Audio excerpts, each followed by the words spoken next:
0 times 0 is still 0. I cannot hear you. It doesn't matter how loud you talk to me, I'm still not going to be able to hear you. That's Jay Burkey, and that one statement completely shattered my assumptions about workplace communication. I'm Ryan Kay, and this is the Future of Work with AI, where we dive deep into the human side of workplace transformation. Today's conversation is going to challenge everything you think you know about inclusion, accommodation, and what it really means to create a workplace where everyone can perform at their best. I'm joined by Jay Burkey, VP of Human Resources at CareerSource Tampa Bay, who lost his hearing at 30 and has become a powerful advocate for deaf culture in the workplace. And Julie DeLuca, Recruitment Manager at SAG-AFTRA, who pushed herself way outside her comfort zone to speak at National SHRM alongside Jay. Here's what hit me hardest. We've been thinking about workplace inclusion all wrong. When someone can't hear what you're saying, most of us think, I'll just write it down.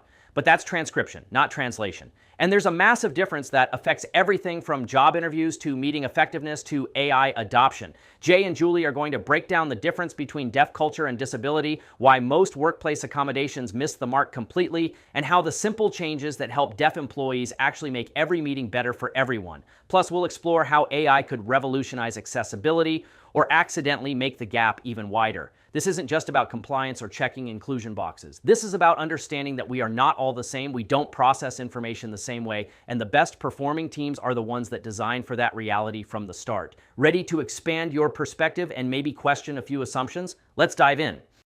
Yeah, man, I'm super excited to talk to you guys about this. Yeah, and it is actually, yeah, so super interesting. Today we're going to be talking about deaf culture, deaf culture in the workplace, like what organizations could do, maybe a little bit like what just average people can do.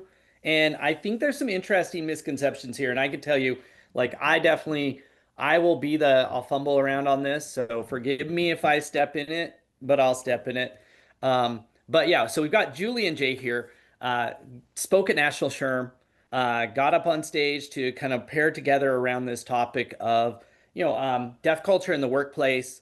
And I'm going to assume both from like a recruiting, an onboarding, a training, a inclusion, navigation of how this works. And I think there's some really big takeaways. I think one of my big takeaways already, just as we start into this, is the difference between we'll go translation and transcription. I think that's the way to state what Jay said as we were warming up. There is a difference between saying you can't hear me, I'm going to transcribe for you what I said, and translation. I'm going to create it into something you can understand from the way you understand. Because and it probably goes with this like ASL not being its own language, it being like some, whatever, some way to transcribe what's being said versus no, it's actually being translated.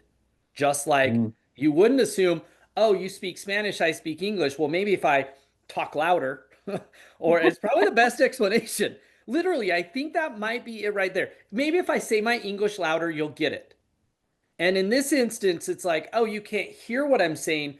Well, maybe if I just write it all out word for word, suddenly you're going to be able to comprehend it just as if you could hear it without accepting, wait a second, this isn't the problem set. This isn't actually how you connect what I'm saying to what you understand. And so, Jay, why don't you introduce yourself, like where you work now, kind of your backstory. We'll let Julie introduce herself. And then I think, yeah, we'll just have a fun discussion around this. All right, thanks, Ryan. My name's Jay Burkey. I am originally from Western Maryland. I've been in the Gulf Coast of Florida for just under 10 years right now. I currently am the Vice President of Human Resources for CareerSource Tampa Bay, which is the local workforce development board here in Pinellas and Hillsborough County. So kind of oversee both of those.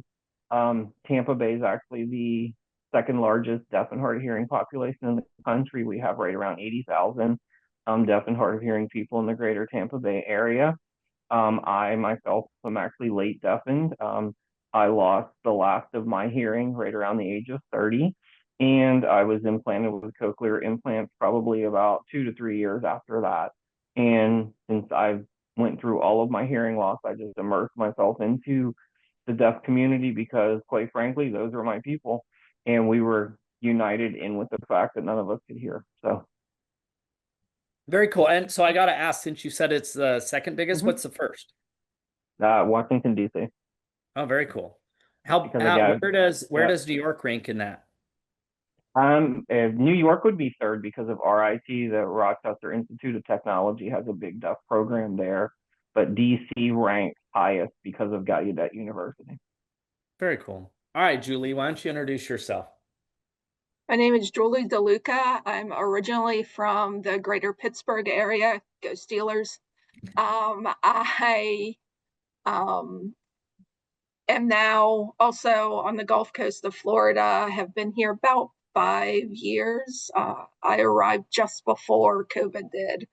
So it was only about a month before everything shut down. And so it took me a while to learn the area, but I am currently the recruitment manager for SAG-AFTRA, the Actors Union. It's not as exciting as you might think, but uh, my connection to this topic is Jay. Once we met about 20 years ago, we worked together twice, but that's how we met originally, was through work. And had I been afraid of him because of his deafness or wanted to just turn away from him because of it, like, my life would be very different, as with Jay's, because now he's stuck with me. So, but yes, that, and then of course my work uh, throughout the last however many years has involved accommodations. And so that's why I'm the accommodation part of this. Yeah, very cool. And we're going to talk about deaf culture and deaf culture at work and accommodation and that type of stuff. But I think if you take one thing away really quick here, I think that, we in this world could deal with a little bit more empathy. And the downside of empathy is it takes time. Like it takes time because true empathy comes from understanding and something that is either wildly different than you. You can't imagine yourself in it, number one. And number two, that you haven't opened yourself up that your assumptions might be wrong, right? Like the base level assumptions, maybe that they're totally off. And if you're sticking with those. So I actually have a super interesting connection to this. So I would have been 18, 19 years old. I was a missionary for the LDS Church in New York City. That's why I asked you about New York. So I was a missionary for the church in New York City, English speaking. And when we go on missions for the LDS Church, like we're assigned a space and what we speak. It's kind of the thing. Um, and so when I was out in New York, clearly New York is this huge melting pot of everything, right? English and Spanish. And I mean, like I can say what's up and like I can say what's up in sign language. I can say what's Yep. up in Korean, in Haitian, in Jamaican, and whatever the case may be, because it's such a big melting pot. But I actually lived with, for probably, man, like 6 months, they'd throw us missionaries together in an apartment, and we had deaf missionaries there that were there in the community teaching deaf people about the church and whatever. And I lived with deaf missionaries and therefore was around at the church. We had like entire branches of deaf Mm-hmm. members and whatever the case may be. And so, and I can tell you like a lot of that, like empathy immersion is a great way to build empathy and understanding because it's not the, hi, how are you doing, Jay? Tell me how you're different than me that gets it. It's the, oh, interesting. This situation just happened. Huh. I hadn't thought of that. Oh, wow. This happened. Huh. I hadn't thought of that. I hadn't thought of like, I mean, would have been like late 90s. So we're talking about like TTY machines and you drop the phone on it and Yes. you can talk back and forth to people and like all that kind of good Yes. stuff, right? Pre-texting, pre-internet. Um, but so yeah, like, and I think that probably it's literally just hit me as we hopped on the phone with you guys. I'm like, oh, I got a connection to this too. And that builds that immersion, the being open to, wow, you're different than me, which clearly is like a white boy walking around the streets of Brooklyn. I was suddenly went from not being different, small town Utah, to being wildly different to everybody around me. Of going, wow, I'm like my life story is not the same. This is a town of, 15 million people, and I'm from a town of 1,500. Yeah. So I think that's super important as we kind of get into this topic of like maybe just maybe suspend your belief system of how things work because I'd like to spend a minute to talk as we start on this like translation versus transcription, because I think that maybe at least for somebody who doesn't have a deaf person working with me, has not ever had a deaf person in the work. I've worked at a lot of companies. I've never had that situation. My default thought process is you can't hear what I'm saying. Maybe if I just wrote it down, it would Hmm. solve all the problems. And I think that may be a good place to start, right, Jay? Yeah, I think so. So, ironically enough, I'm also a member of the LDS Church, which is, also pretty funny that we have that connection Yeah. now too. So, but it is really interesting because that seems to be a lot of default for people. They're like, well, you can't hear me, I'll write it down for you. Or the other end of the spectrum, what I get sometimes is, well, you can't hear me, let me talk louder to you because that will help. And what I tell people is 0 times 0 is still 0. I cannot hear you. It doesn't matter how loud you talk to me. I'm still not going to be able to hear you. But the fact that, we do have a high proportion of the deaf community and hard of hearing community that don't have that reading comprehension skill, when you do just take even simple instructions and write them down for them, they may not understand it because ASL is its own language. It does have its own syntax, its own structure, and most of it is concepts and not actual just words. So you're putting a word down for somebody that they've never been able to understand that. Even the whole transcribe, you put the word transcribe down for somebody, they may not understand what that word means because it's not going to look like that. Whenever you would go to sign that in sign language, it's actually going to sign out. It should sign out the same as interpret. So it'd be the same you would use for interpreter. So they're going to try and figure out, what translate, what transcribe is, and it's just a total break in the languages, and it is its own language, and it is very difficult sometimes for hearing people, especially to understand that just jotting it down on a piece of paper or a post-it note and handing it to somebody isn't going to help. Well, and I think that's probably the first step in like acceptance and understanding and making progress here is you start with that base. Hey, like Mm-hmm. while we may use similar, like the same words, you are assimilating this information in different ways and different words being different things to you. Oh, hey, like we have a problem here.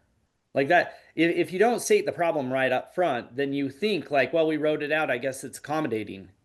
And Yeah. if you just that one base of understanding of this isn't English written, English spoken. This And is English for say so. Yeah, go ahead. the danger that you can fall into is if you some deaf people, I'm not one of them. I'm a very big, loud, mouthy self advocate, for myself.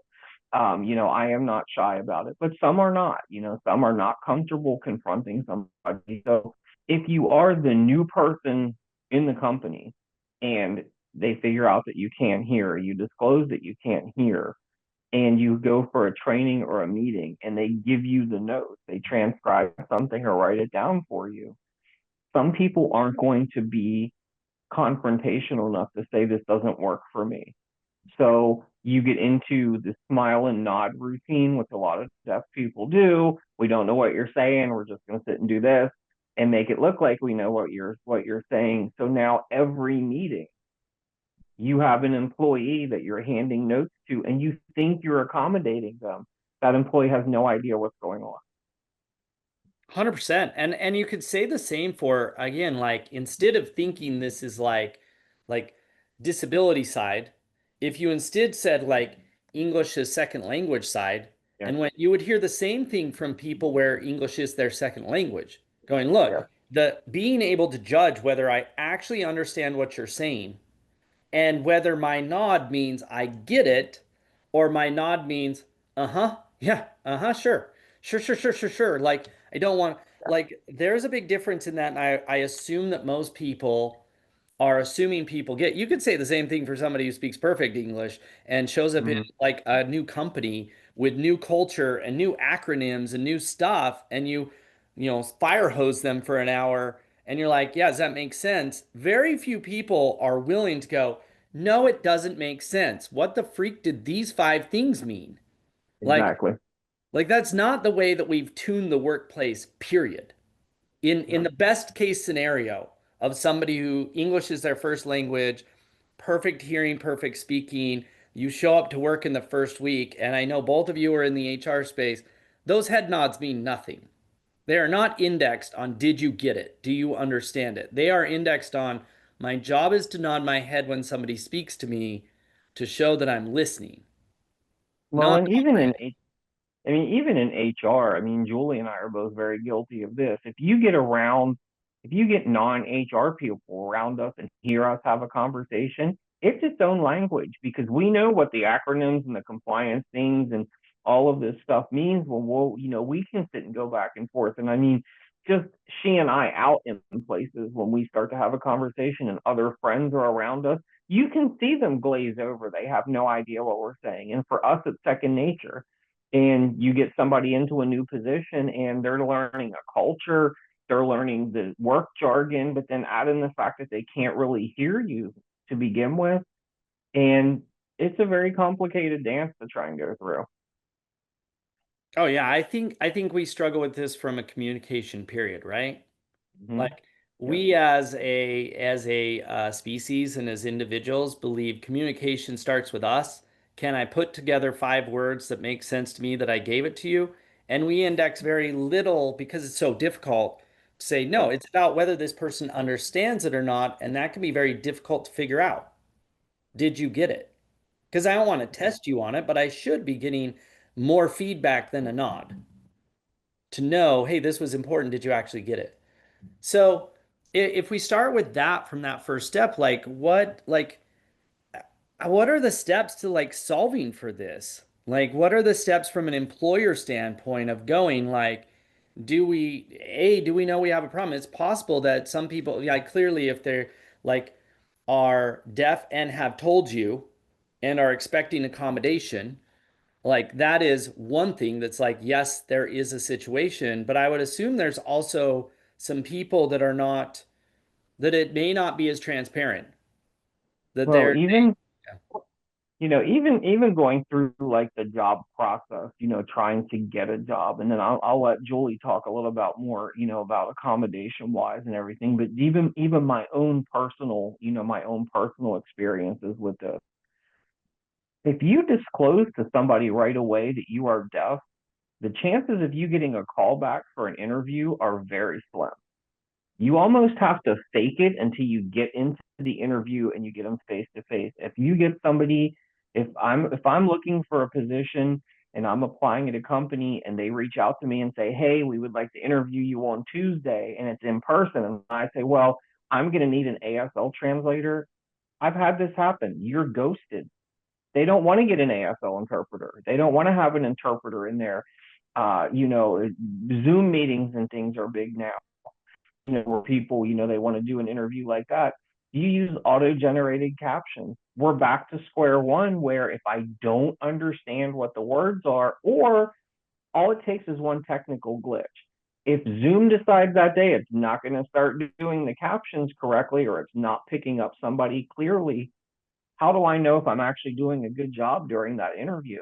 You could be sitting here going, here's a very qualified person, and they bomb out on an interview, possibly because they have no way to actually understand what you're asking them, which is why they're giving you such weird responses. yeah, 100%. And I would think you could even go one step ahead of that one. If again, that's why I love this premise of like transcription isn't the solution because Mm-hmm. even a job description therefore is in English, not ASL. Exactly. Right? Like that's not, and I don't know that I know I posted millions of jobs for companies. Like the visual impairment, we look at that on the ATS side and be like, hey, if you can't read it at all because you can't see it, oh, there's screen readers and there's like things that we can do in our code. But I've actually never actually had somebody stop me to go like, this needs translated into a different flow for ASL. Well, and even so, I would challenge most job descriptions, they're getting better. But if you look at job descriptions, a lot of them have on there that the expectation is that you can hear. And Julie and I were talking about that earlier. I can think of very, very few positions where hearing would actually be a bona fide requirement. Right, and I would imagine those are like face to face, on the fly, something like a retail job, right? Or a sales I job. mean, but why not? I can do a sales job if you can communicate with me and I'm good enough with my comprehension and we can text back and forth. I don't need to hear you. Right. I would think, even in recent years, we've seen firefighters, policemen, EMTs. There have been people that have broke through some of those walls to go into those positions that are deaf and hard of hearing. So, I mean, there's very few positions I could think of where it would be a bona fide requirement. Right. So Julie, like, let's hear from your side in this because you definitely have a different perspective than Jay's from in the HR space, right? So I would say when you're first working with someone who is deaf or hard of hearing, you do need to start with the pen and paper. However, my advice is not to do big, long run-on sentences and ask everything you want in one sentence. Break it up into either small sentences or concepts. Just like ASL is a concept. So, you can also you can help gesture with, sorry, I talk with my hands, I'm not actually signing. You can also help to gesture because I am not fluent in ASL, but Jay and I still, if I don't know something, we can usually gesture at each other well enough to get our point across. But starting with pen and paper is going to be the easiest way, unless for some reason they have someone with them that can do the translation. I've had people come in with their child, or if they're an adult, sometimes they bring their child who can hear, and they will be the go-between. I've had people bring an interpreter when they've gone someplace. So sometimes people are prepared for that and they will bring someone with them, which is awesome for the hearing person. If you don't have that, then pen and paper or texting can often, and with texting, you can do emojis, which often can convey what you're trying to say. So that's, Have you guys played? I know that I warned you up front that I'm an AI guy, so I'm curious, like, have you guys played with ChatGPT on this at all? Oh, I love ChatGPT. I use ChatGPT for so many different things with parts of my job to, help me to revise job descriptions and, things like that. If I want to go through and make policy changes or handbook changes and things like that, or even if I decide I'm going to post something on my LinkedIn page for the day, like we had talked earlier, I have a tendency to throw the microphone on and just talk to it. And then so it gets my style, it gets how I like to do things, and then I'll have it, turn around and kind of revise it a little bit to make it a little bit cleaner. But my reading comprehension skills are much higher. So for me, it's not that big of a deal. It would probably work for me if you and I were in a room and my implants were off and you really wanted to try with chat GPT. More than likely, I would probably be able to understand it as long as it was pulling it out and I'm not super tired. Like my comprehension levels go down as I get tired. So Yeah, and my point is, and I think like, well, I know in the next 5 to 10 years, there's going to be some tools such as mm-hmm. direct translation into ASL out of normalized speaking. Like, let's just be Mm-hmm. honest, it's there. And I know that we've got here so I live in St. George, Utah, and St. George, Utah has a company called Caption Call, and they manage a lot of that stuff. I was actually just interviewing one of their people the other day about like, hey, so how is this working? Because it used to be very much like an individual running that flow. Where is AI in that stack? So I definitely believe that kind of what you just said, Jay, taking what you're saying and making it translate from and or somebody who is more, slower on the hearing impaired side or slower on the thought processing side, taking a short amount of information and translating it to something that I could post on LinkedIn for non-deaf, right? But the Mm-hmm. opposite way, and I don't know if you've tried, I just literally tried it 2 seconds ago. It's all prompting.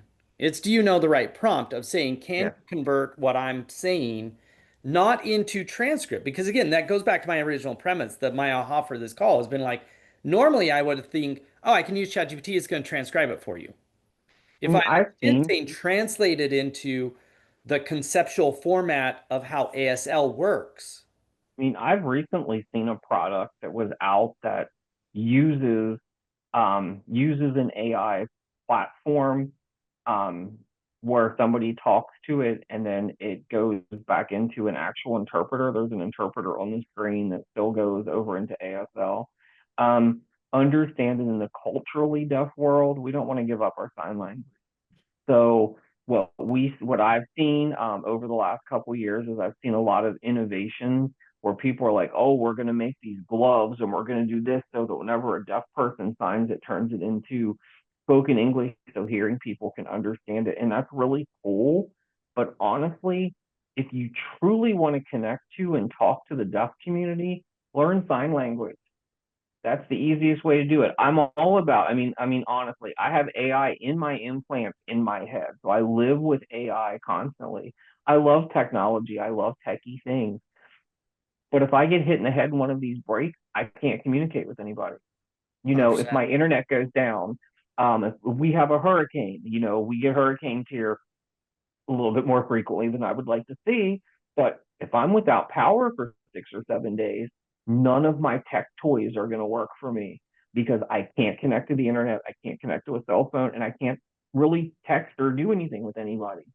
So one of the reasons I actually really immersed myself in with the deaf community when I got the implants, because most people were like, you have the cochlear. There's no reason for you to be part of the deaf community. And I'm like, all I need is to get hit in the head. All I need is one of these to break. And I need to be part of a community that understands the frustrations and the issues that I'm having. So I love the tech stuff. But honestly, point blank from the deaf culture side, easiest way to communicate with us is learn sign language. Right. Yeah, 100%. I was more saying on the written community, like, so from you just Mm-hmm. had a meeting and you want to provide some type of um, follow-up content that can be consumed later. And if transcribing the meeting isn't the answer, it may be translating it into, I mean, clearly at some point, translating it into like an interpreter is the future. But in the short term, translating it into more of the ASL pattern of English. And that kind of runs into there is a kind of a gray area, to be honest. And Julie, again, she's good with compliance. I'm going to give you my opinion, which I have a lot of, and I don't have a problem sharing. And then I will let her pop in there with it too. But you start to run the risk of not actually following the ADA because the ADA requires real-time access. So if you have a deaf employee and they're in a meeting and you're giving them the notes or whatever, either during or even after the meeting, I don't have the same opportunity that the hearing people do to confront the speaker, ask questions, and get the clarification at that time. And that starts Right. to run afoul of the ADA. And from an employer standpoint on the ADA compliance side, what is it that triggers compliance requirements? Like, is it a size thing like some of the other requirement compliance pieces, Julie? Uh, for the ADA, no, not really. Um, the ADA covers anyone who uh, would need an accommodation, basically. Okay. There are some conditions, like, say, the flu, that isn't covered because it's short term, but anything long term would be covered under the ADA. And just to go back to your ChatGPT thing, I put in the prompt, I am a deaf person who's fluent in ASL. Please translate this sentence into ASL. I am deaf and don't speak. Please provide an interpreter. And it gave me gloss, which is ASL translation in written form. And it says, me deaf, mute, interpreter, please. And then it's in the breakdown, it tells you how to sign. Like it says to put your deaf is, deaf. Mm-hmm. And it actually writes out how to. I've never done this before. So I got curious when you asked. Yeah. And it is, I mean, like, again, like I'm not, and clearly, so it's interesting because we have three very different like opinion sets here, right? We've got Julie, who's like the HR, these are the requirements, this is whatever, 100%. Like, and in no way am I saying somebody should like not follow ADA. And you've got Jay that sits in that. And I think it's interesting, even what you said, Jay, which I think is like something a lot of people would say of like, well, if you can hear, why would you? And it's like, okay, like you can hear, why wouldn't you? Like there is a breadth of experience as a human, and that experience of having a complete human experience becomes broader and more colorful as you get outside of your given group, not when you stay inside of it. And I would assume, Jay, that's been your experience as you kind of embrace that side of going, wait a second, I'm not losing where I came from, but my understanding of the world and my perspective of it becomes better as I embrace other things, right? Well, like even in my case, I was born hard of hearing, so I didn't really have perfect hearing whenever I was growing up. It would kind of plateau out. So I went through speech therapy to be able to speak. My speech therapist was from Tennessee, so I have a much more pronounced Southern accent than the rest of my family, especially with certain words. And it's very entertaining whenever you get around them because I do not speak like any of them. But as I started to get into my 20s, I noticed that if I was not looking at you, I really wasn't getting everything that you were saying. And that's when I would notice that my hearing was really starting to go. But I was 30 and I woke up in the morning and could hear, and I went through sudden hearing loss. Within 8 hours, my hearing was gone. Oh, and wow. So, I mean, it was a total culture shock to be able to sit and do that. I kind of messed around with the deaf community prior to that, but I was able to get by, not really strong hearing aids. I could talk. Why do I need to be around these deaf people? I don't need to do it.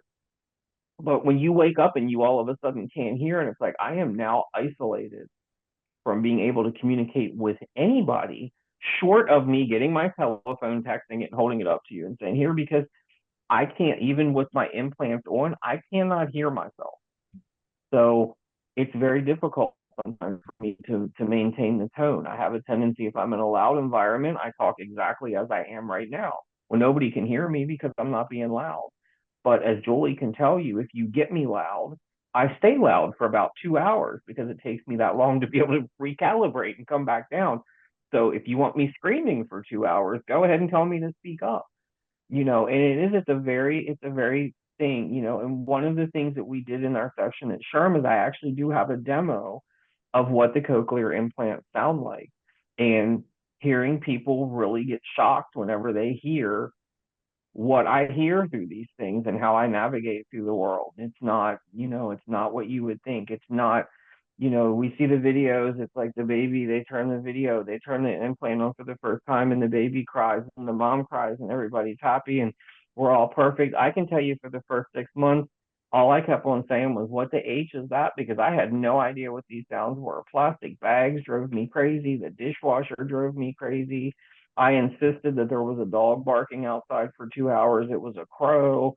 I mean, it's a totally different learning experience. You have to relearn how to hear. And it's not, even with me, I didn't have perfect hearing, but I have an idea of what it sounded like. These don't sound like what I remember of my hearing being. So it's a totally different new way to navigate.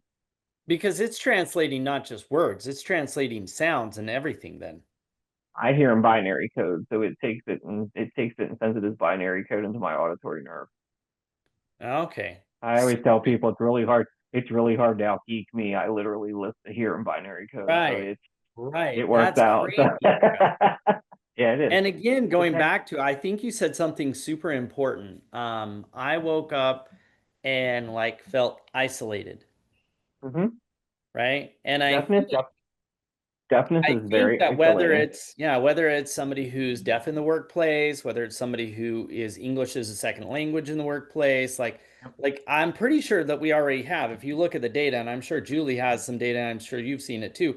Isolation post like during COVID, like a lot of people struggled during COVID because of what you just said. I feel isolated. Yep. Like I COVID feel was COVID was terrible because for those of us that use lip reading or any kind of facial cues to be able to understand, you couldn't get anybody to take a mask off.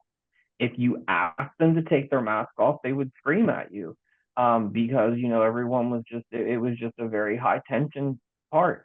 And I didn't leave my house for months when that was going on because it just wasn't worth the stress of trying to go out and do anything. It was getting the groceries delivered, it was texting people, but to actually go out and see people face to face or go to dinner or go to do anything like that, it was horrible. And deafness is very isolating. I think Helen Keller actually said that. You get it actually isolates you from people. It cuts you off from people because there's just no way around it.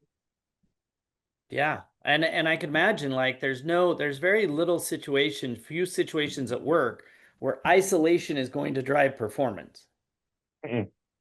Like not No, I mean, performance, not results, not belonging, even not culture, nothing like that, even right? even with me, I mean, I'm HR. I'm in every aspect of HR with this organization. So it's very important, for me to be able to do it. And I'm lucky I'm with a good organization. They ask me, do you want an interpreter for this meeting? Sometimes I don't. If I'm going to do it online, I, can stream things directly into the implant. So it helps me be able to understand without the distortion. As long as everyone's behaving and they're not talking over top of each other, I'm okay. But when I have an in-person, like a board meeting or something important like that, I ask for interpreters because I think it's important not only for me to be able to understand what's going on during the meeting, but it also allows the other staff see how I interact with an interpreter and how that gets used. And that really helps them with their understanding. And also it plants that seed of empathy. So the next time they have a deaf person that comes in there, they've seen me interact with an interpreter and it maybe will spark. And that's one of the reasons I think that the session that we've done is so important because without knowing that there is an actual vibrant living culture that is within this community, it's very easy to just kind of dismiss it. Oh yeah, 100%. I loved what you just said there because I think that is probably regardless of what you're talking about when it comes to like um, communities inside the workplace or communities outside the workplace, where you've got these segmented communities that are potentially individuals or groups isolated, where it's not the same as whatever the case may be. I think a lot of times we assume that we can take this like surface level of understanding and that that's somehow going to make us appear more or act more understanding. But again, you are at a very surface level. Like it's like thinking you know everything about Mexican culture because you eat tacos.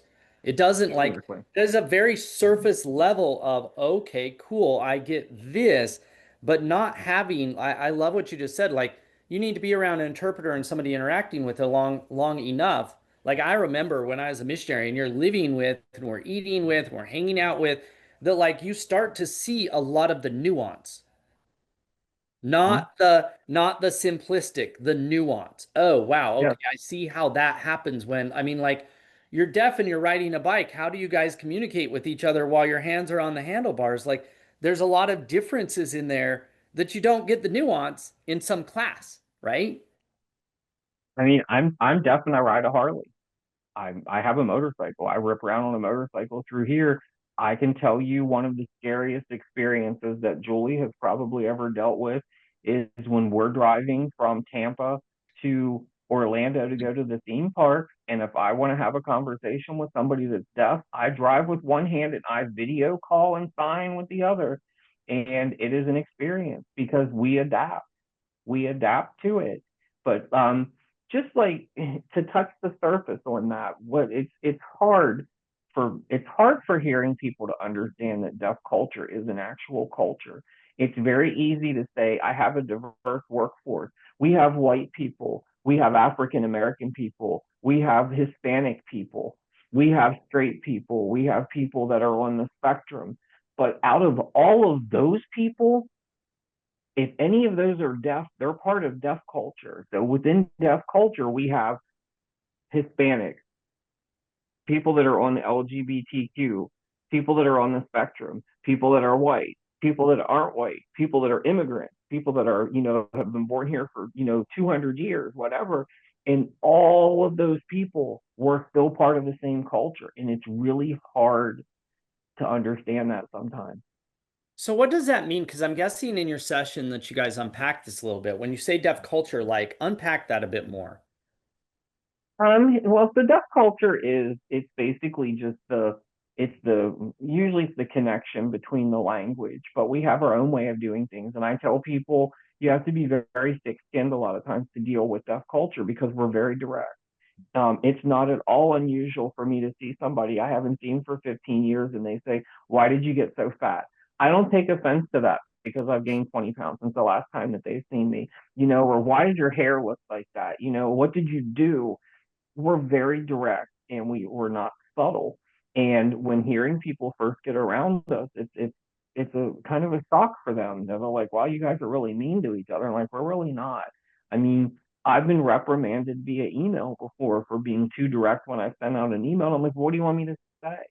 They asked me the question and I answered it. In my culture, that's how we do it.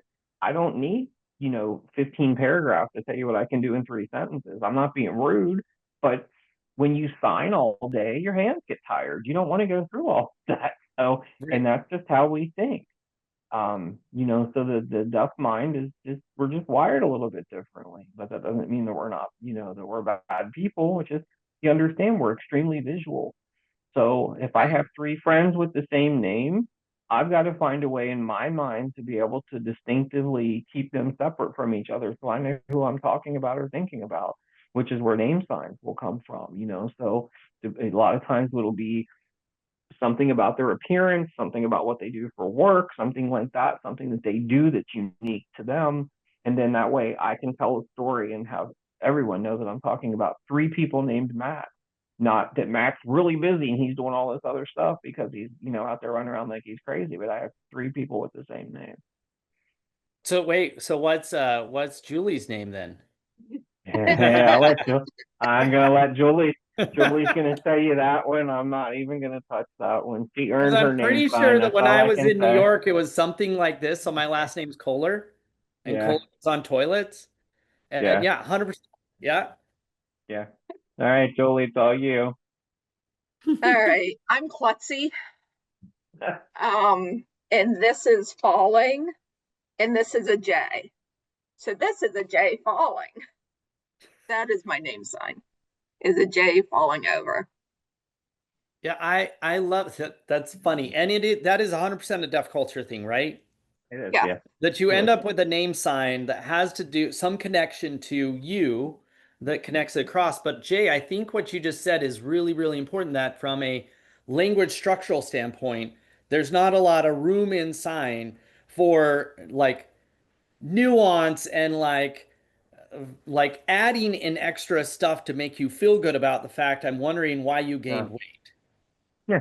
And well, look at it from this way. At least the person remembers you enough to say, hey, you gained weight. I mean, you got to look at it from that way too, or you lost weight. But we don't use like the prepositions and the INGs and, all of those things whenever we sign. That's not how sign language works. So, we don't need to, I need to tell you that I'm running. If I'm telling you I'm going to go someplace, I'm doing this. It doesn't need to be, I'm going to sign going. It's the same as going, whatever, you know what I'm doing because you understand I'm doing this and then I'm leaving. So. Right. But if that's your core language, that's your core communication structure, that means it's your core thinking structure. And it Exactly. means that it's not like going back to your thing of like, I wasn't being mean. This is the way it sounds in my head.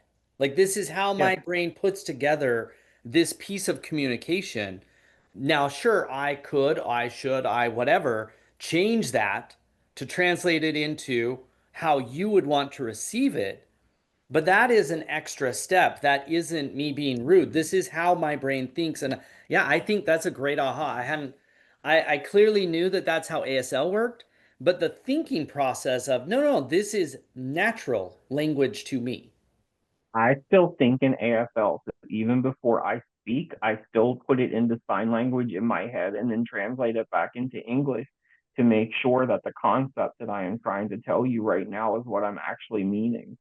And, so there's times where people will ask me a question and I will sit for a second and try and think about it because I'm trying to take it from what I heard in English into sign language to get to make sure that I understand the concept that they're trying to explain to me, and then I have to kind of change it and formulate my answer to come back out. And which is more processing time and It, more it, potential it for things to be lost in that dual translation. exactly. Which again, you could say for a English as a second language person, like Yep. my programmers are all in Mexico, love them to death. And Pablo, like my CTO, been my friend for like over a decade. He's still, you can see his mind chugging those things, Yep. even though he's fluent in English. We assume that means he's thinking in English, which It he doesn't work like isn't. that. Yeah. Right? He's doing the same thing you just described, taking my English, translating into Spanish, thinking through, coming up with his answer, translating back into English, and pushing it back out. That like is twice as much processing and It twice is. as much And potential for those things. The wires get a little bit different, right? well, it is. And then there's also the whole part of, like in my case, I can't really hear myself. So whenever I'm speaking, I'm hoping that I'm actually pushing the words out the way that they need to come out to make sure that it's actually, coming out in the right pronunciation, or I'm putting the right emphasis on the words and everything. And I mean, and I speak a lot during the course of the day, and I still do this. It's very tiring. By the end of the day, the mental fatigue and everything is just horrendous. So what are some other parts of like that as far as like the default accommodation? Clearly, Julie, on the ADA, you have like translation and having a translator available and those kind of things. Um, but I'm not sure that it extends from there if based off what Jay just said of like, hey, like doing all this is a extra mental load, right? Of doing the So, translation back and forth and those kind of things, or like the consuming content from a meeting or before a meeting and processing through it can be different. Very similar to somebody like that's on the spectrum or something like that. That Mhm. correct?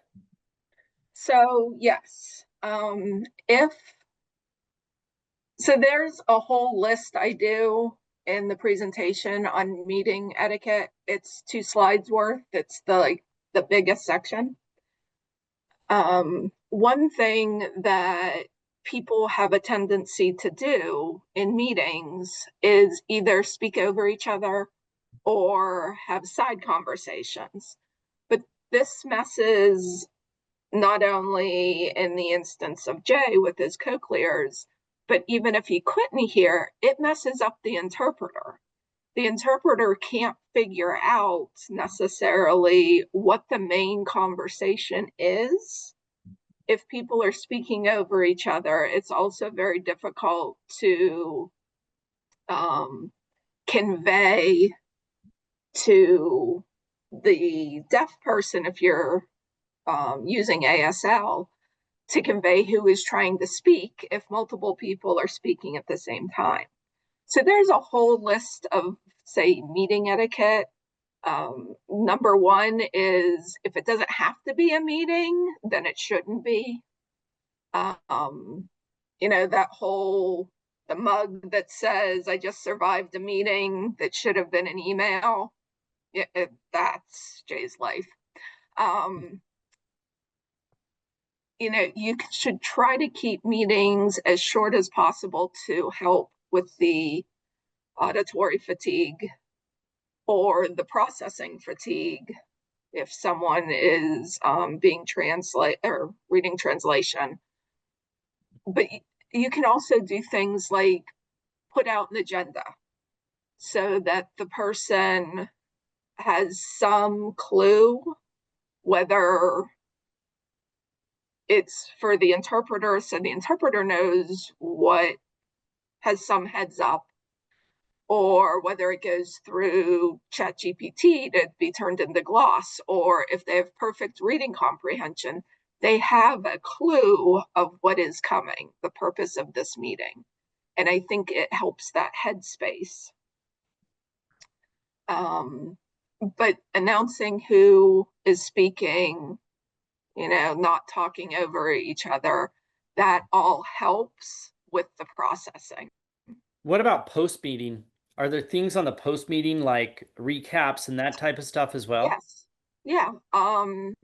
In a lot of this stuff, even though I do this as accommodation, this is just good meeting etiquette, regardless if you're deaf or not.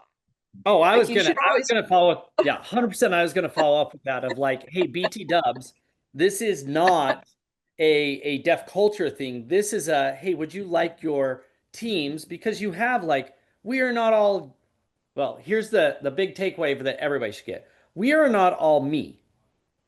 Let's just start with that one. Not everybody in right. any given meeting is like me.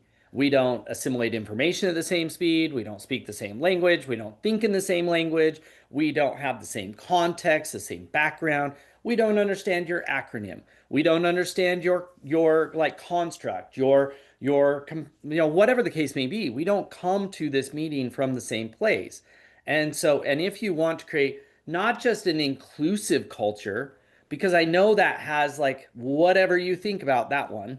Like, but if you want to create a culture where people have the most potential to perform, and where your organization is going to be the most collaborative and the most like, just take it from a performance culture standpoint.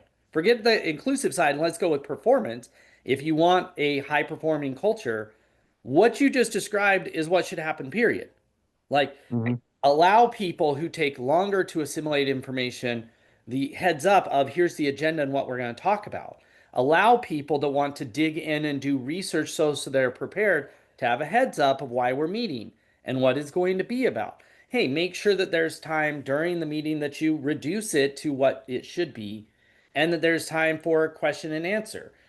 Make sure that it's not just raising the hand and verbally answering a question, asking a question, because let's be honest, that doesn't just isolate maybe deaf people. That isolates people who are more introverted, or have a problem with public speaking, the power dynamics in the room. Like, there's so many parts of that, of the, well, let's hear who has a question. And so the same people ask it, that has very little to do with inclusive of deaf culture and a whole lot to do with empathy around the fact that meetings or situations are tuned to a certain situation and a certain type of person.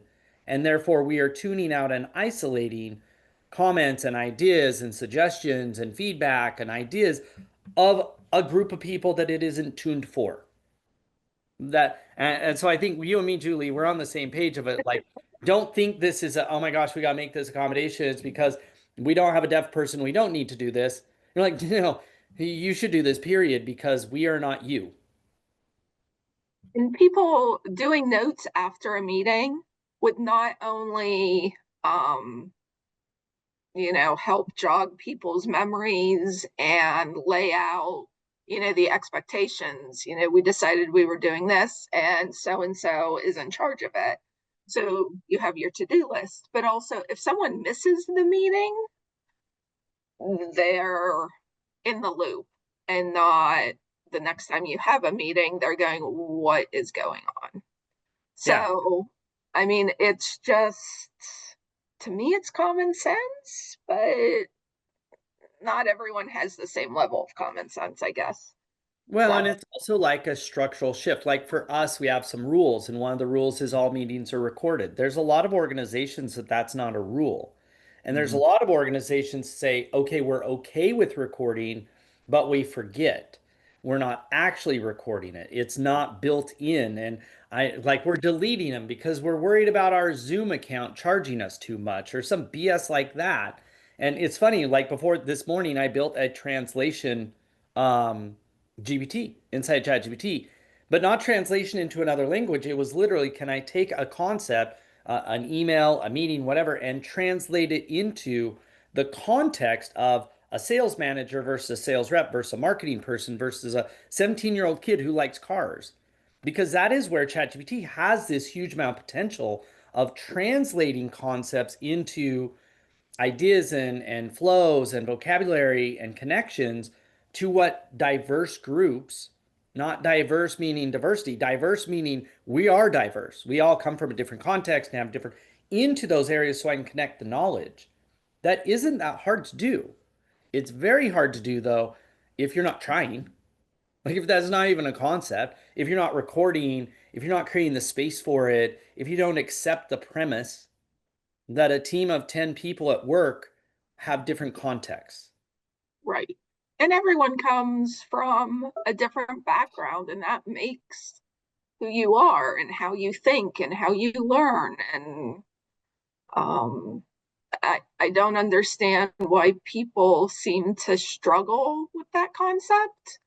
I've seen people in HR struggle with, well, you're not disabled. No, but I don't think the same way you do because I'm not you. This shouldn't be, some sort of hard concept to understand. For instance, I am extremely organized and Jay is not. Well, Jay organizes himself, but like when we go on trips and stuff, I'm in charge of what we do when he tells me, hey, while we're there, I'd like to do X, Y, and Z. All right, I'll build that in. And then he's like, so how much money do I need to PayPal you? Like that is because that's my strong point, because that's how I think. It's not how he thinks. And, having those strong points and weak points makes a team. You build your team around those. And so you don't want everyone to think the same. Well, and I think even that, like even the structure of that conversation right there, when we think about it, we tend as humans to opt for laziness. Right? We just do. Let's just be honest. And so it's like, this is gonna be so much harder. This is gonna be so many more steps. This is gonna be so much more difficult. Supposedly AI is promising us that our life is going to get easier. So maybe we can allocate some of that savings to these areas that in the past we have not done because we're too busy for it. I think the one and zero, right and wrong, like being organized is a strong suit. Therefore, being unorganized is a weakness. We love categorizing stuff like this into right and wrong. And usually that right and wrong has to do with I'm right. So the opposite of me is wrong. Unfortunately, the opposite of me thinks that they're right and therefore I'm wrong. Instead of really looking at it as more of like diversity as a positive, because all of these things have there's a Chinese proverb on it. All blessings are curses, all curses are blessings, i.e., the variety of both organized and disorganized. Most disorganized people tend to be a little more creative with how they do things, and you end up with more perspectives. And more perspectives give you more nuance, and more nuance gives you more better decision making. You're right. It would be way faster if we didn't have to deal with that, but it also might be way faster to the wrong decision. And then we're going to spend a bunch of time failing and coming back to it where we could have made more space and realized that these three people have opinions that mattered. And by surfacing them, we slowed down so we could speed up later. And I think, yeah, it is. I could imagine super frustrated, especially with the pressure in corporate America and the push. And you guys are both in the nonprofit space. And so you might look at from the nonprofit side and go, well, we don't have the push, push, push, revenue, revenue, revenue, profits. But instead, we have, hey, we have limited resources. We don't have the money for these things. Anything that's administrative, we see this because I sold hiring software forever. Anything that's administrative isn't directly tied to our mission. Therefore, we underfund it. Hmm. and we under-resource it. So you're back to, we don't got time for this. We don't have the resources for this. Yet long term, we'd be better off with better, more horsepower and administration on the nonprofit side. It would get us to our mission faster.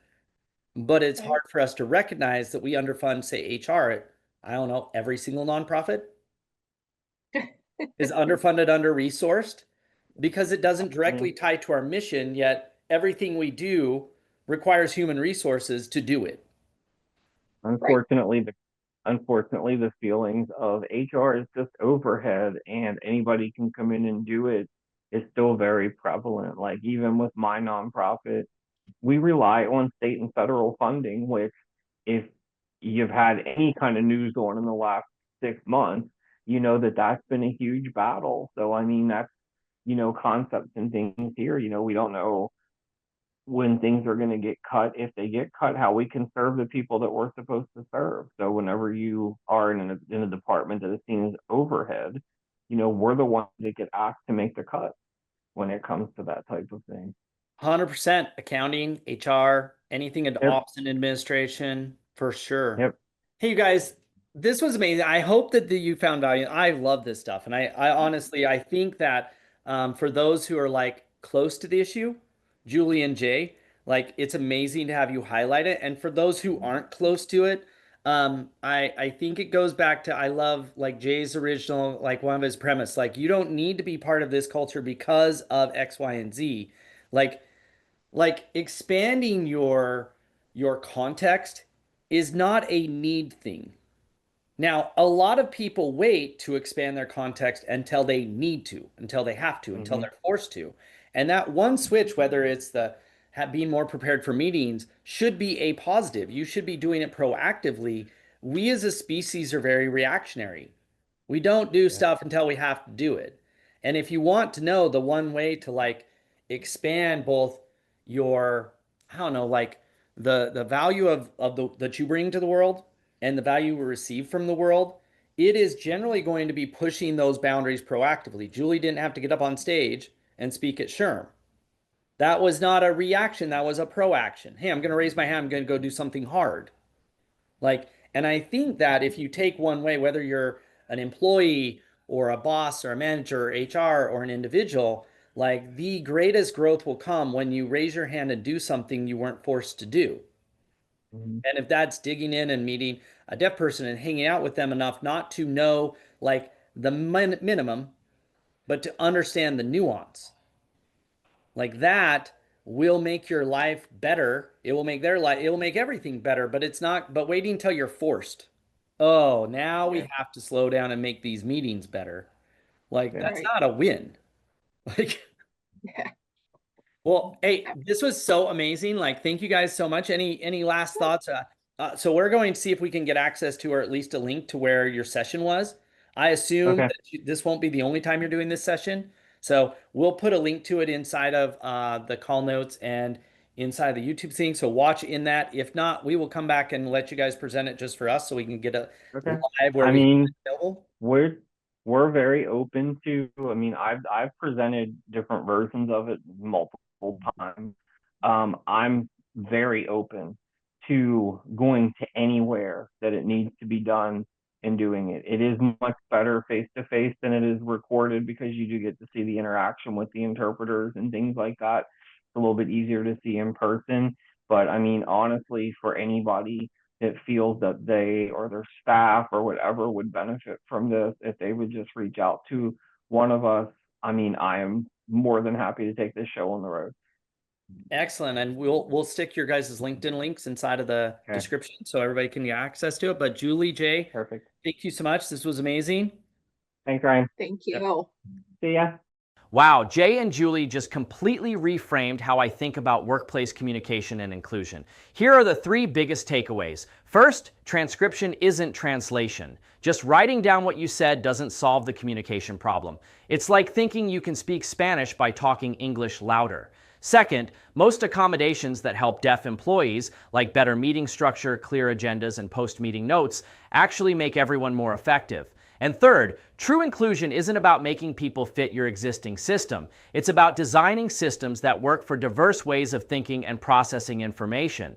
Jay Burkey and Julie DeLuca are doing incredible work educating organizations about deaf culture and practical workplace solutions. You can connect with both of them on LinkedIn. We've got their links in the description. And if your organization could benefit from their presentation on deaf culture in the workplace, Jay mentioned he's happy to take this show on the road. What struck me most was Jay's point about empathy taking time. You can't just flip a switch and suddenly understand someone's experience. It takes immersion, it takes being uncomfortable with your assumptions, and it takes accepting that your way of doing things might not be the only way or even the best way. If this episode made you think differently about communication or inclusion in your workplace, hit that subscribe button and share it with someone who needs to hear this message. Drop a comment and tell us about a time when you had to completely rethink your assumptions about how someone else experiences the world. Thanks for listening, and remember, the future of work isn't just about the technology we build, it's about the humans we choose to include in building it.